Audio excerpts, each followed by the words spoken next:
Good morning, ladies and gentlemen. How are you today? This is to be a blessed day if we make it so. I was just thinking, and so here I am. That means I was thinking about you. You know, I don't believe America really is aware or realize how close she came to having democracy overthrown. Not only that, have this nation overthrown. I have no idea that America is aware how close she came to that. You see, as I look at it, I see this evilness coming down this escalator. Now, I realize a lot of people thought that was love. And for those, it might have been. It's sad, but it might have been love. But to the most, it was evil. And everything from that point was evil. And the system embraced it. The system put before you, they highlighted evil. The system, the American system, highlighted evil. It took evil and put it on the hill. And it didn't try to destroy it. It was just revealing more and more and more. Now, when you compare that at an earlier date in time, there was a person in the streets talking about peace and prosperity and freedom and joy and dreams fulfilled and careers of joy, talking about never being homeless or without food or clothing, never having to worry about a lack of education or complication in getting into it, never have to worry about health care. And no one talked about it. No one repeated it. It wasn't repeated. You put it on cable, CDs, DVDs in the streets, wherever you find a place, brochures, pamphlets, in the newspaper, and no one would repeat it. No one would repeat it. But this was highlighted, everything. And this person was put out there so much until people started believing lies, because he changed those lies from lies and told the people they weren't lies, they were alternative truths. If you believe it, then don't care what anybody else think or say, you believe it and go on it. And they bought into it. I mean, they were receptive to it because the spirit that they possessed, it was the same kind of spirit that this person had and has. And so we got this thing coming on. We got this turmoil coming on. And then all of a sudden, ladies and gentlemen, you recognize that having been in office, there was no real legislation made for the people. A little few executive orders signed. You know, the little thing that every president can do, that they can pretend like they have done something that the Congress can change anytime it really makes up its mind. Well, anyway, this is the thing that was happening.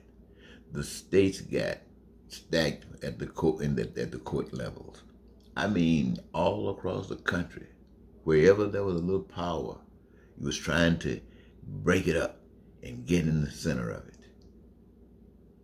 The FBI, or other parts of the justice system, the State Department, I mean, everywhere. And then years ago, he started talking about the election stolen, talking about ballots, and talking about the only way he could lose, putting in the people's mind that he couldn't lose. And if he did, it was because of a hijacking. I mean, and they bought into it. Ladies and gentlemen, the people of this nation bought into it because it was constantly put before them. Constantly. In media, Fox and others, was constantly putting it, and still putting it right before the people. It's real. It's not going away. It is real. And so church people and everybody started calling him divine. God sent this magnificent liar to America to save America. This man filled with demonic action to America to save America. The preachers had failed, so the preachers came and joined with this figure, this angelic figure that God has sent to America to straighten it out with lies and hate and bigotry and racism. This is how far the people had gone. Now, this man had this thing set up and he didn't do this on, this was systemic. They knew exactly what they were doing. They just moved a little too fast. Anyway, for instance, like in Georgia, places where Donald Trump was supposed to have been running. You know, in Georgia, look at the crooks down there. They tell me, I don't know if it's true, that the governor stole the governorship. And the politics, they know it. But they couldn't do anything to stop it. He stole it. So the president knows if anything he can count on is the state of Georgia to support any claims that he might need in the future. Why? Because that's a crooked. That whole system is crooked down there in Georgia. So, well, the time came, my friends, when everything was in order. The president, by the number of people that rejected him, said, we don't want to have anything to do with this monster. But there were enough people who did that he got attention. And everything came into play that he had planted. The election was stolen. That had already been planted in their minds.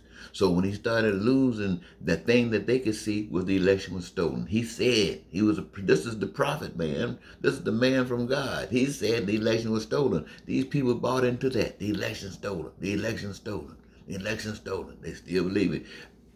Smart people, educated people. Well, the reason that they were susceptible to this again is because their hearts were the same as this. Well, it was everything represented evil.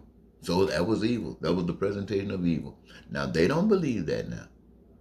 But I'm speaking for the rest, that majority that said, Trump, get out of here. They know it was all evil. Now, what was supposed to happen? Georgia was supposed to, and everybody else where he went, in those crooked, well, you just call it the red states. If he needed them, they were supposed to stand up. Even those that used to be red, they were supposed to support whatever he had done. And even the ones that were blue, when he called on the people in power there to stand up and do what he told them to do. And at the bottom line, he had the whole Supreme Court stacked. I mean, he had it down. He just made a miscalculation. Somebody made a miscalculation, but he had it. Look, he was calling on these people like he called on Pence. Donald Trump knew if these people had done what he told them to do, America would have been lost. Because there was enough people in this country that was believing every lie that was told, that if Pence had came back and said just exactly what Donald Trump wanted him to say, and the people said no, the people that were supporting him, the people that were in the Capitol would have came back with guns and they would have actually started a war in the name of this, on this whole thing on a lie. They would have actually started a war, ladies and gentlemen. America, as we know America to be, would have been destroyed by greed, by hate, by racism, by bigotry.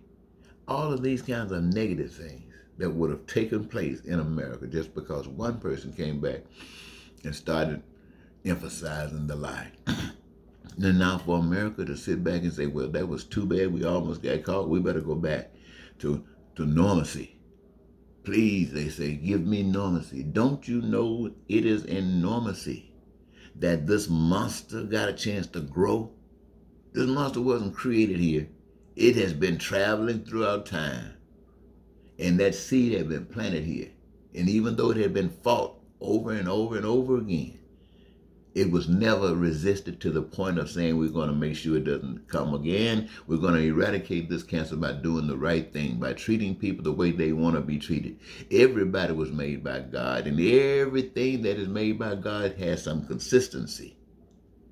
The trees, the air, the oxygen, everything does what it's supposed to do. Human beings got a choice, and the choice that they choose is to destroy themselves. Why? Because the power to do good is spiritual. The power to do good is spiritual. And if you were willing to follow it, then it becomes material and all around us. The power to do evil, well, basically that's all we've ever known. And so it's what you really call normal. So what I say to you, ladies and gentlemen, is this. The people of this country were called out to be John Wilkes Booth for Donald Trump, for the Republican Party. But Pence had some decency about him. He was not like Graham, or Senator Graham, who had no decency. He was not like Mitch McConnell. He was not like these guys. You see them on kind of camera, they're rapping. On Fox, they're still trying to spread that lie. They're in Congress still in there trying to rap that lie, rapping that lie, trying to keep America believing that lie. So ladies and gentlemen, you listen to me. This thing about trying to do better is not good enough. We are being called upon right now in this. Don't think that this thing is over. No, this is just a period of time for them to get themselves back together again. And it's a time for you to get yourselves back together. What they have done, they know they can do that. They know they can be above the law to a certain extent. They already know that. They've already proven that. And now they're setting up a new strategy to take us straight down this. So in order to survive this thing that they got coming at us, we have to be ready. And there's only one way to be ready, and that's the right way. If every last one of us, I don't care how we hate other people, if every last one of us ourselves want to be satisfied with life, if every last one of us want our dreams, stop for a damn minute to think. How do you do it? What you have been doing has produced what we got. And that is not what you really want. You're willing to go that far. And you're willing to go further. And absent of the proper guidance, you will go the wrong way. So I come to give you proper guidance. And I come in the form that you have been taught to resist and hate. Ain't that amazing? Sitting before you right now is an old guy. I mean, you know, I've been out here for a while, carrying the same message. I'm so glad. I've been out here for almost 40 years, and everybody that knows me from the beginning knew I was an ambitious guy, and still am. But somewhere down there, I made a change in my life. I made a change that all of the wonderful things of life that I want, that I've always wanted, I want everybody else to have whatever they want out of life. The wonderful, the magnificent thing that they want out of life. I want them to have that just like I want. And I made a promise to myself. I say to myself because I saw myself saying it to the Lord, to God, that I would not settle for anything that would bless me in such a way that the dream life starts unfolding for me like it has for so many other people. I would not accept that for me unless it could happen it happens for everybody else. See, because I know that if it happens to the individual, usually once it happens to you, you don't have any interest, no real interest. You think Bill Gates and those guys got some real interest in peace on earth? You think all these rich people, these corporate execs, you think they thinking about real peace? They don't give a stink about any of that. They concerned about what we have been accepting as power, and that's money. Money. You got the money, everybody want it. And they do anything to get it. They always have. They'll pick up a gun and shoot down everybody. They did it to the natives, they did it to the blacks, they did it to whites, they did anybody. Give them some money, anything for money. Well, see, the master of life has said the way that each and every last one of you can have your dreams is when you respect not the man in the White House, not the man in the Pope, not anybody beyond another. And in order for you to step that way, you got to take your focus off of that and put it somewhere else. Where else can you put it? Put it somewhere you can't see. And that what you can't see is responsible for all that you do see. And so since you see all this magnificent stuff for you, then bring that power in you and let it be made manifest outside of you. Because there's only one way that it can be true. It has to be just. And how to be just, it has to be made of the same stuff. And what is that stuff? It's the stuff of love that says there's no pain I bring to you, no suffering I bring to you. This is why I can tell you that the life that I tell you about is from God. Because in it, there's no pain and there's no suffering. There's joy. There's happiness. And the evidence that is true is because the opposite of it will not allow you to even get any of that. Those of you who hear me saying this right now, is probably the last time you'll ever hear it.